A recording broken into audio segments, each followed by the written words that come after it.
नमस्कार मित्रांनो, अण्णाभाऊ साठेने लिहिलेले एक कथासंग्रह आहे. त्या कथेचं नाव आहे स्मशानातील सोनं.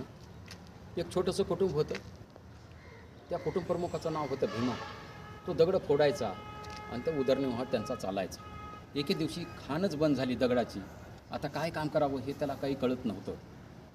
त्यानं एक धंदा निवडला, त्याने एक व्यवसाय निवडला.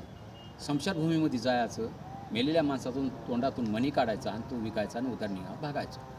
एके दिवशी मध्यरात्री अमावस्येच्या रात्री तो खड्डा उकरत होता. खड्डा उकरल्यानंतर राड असते लोखंडाची, त्या मेलेल्या माणसाच्या तोंडात घालून एक हात मध्ये घालून तो काढत असताना कोलभूक झाली.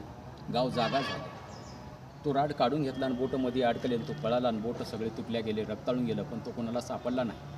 त्याचे चारही बोटं कापल्या गेले.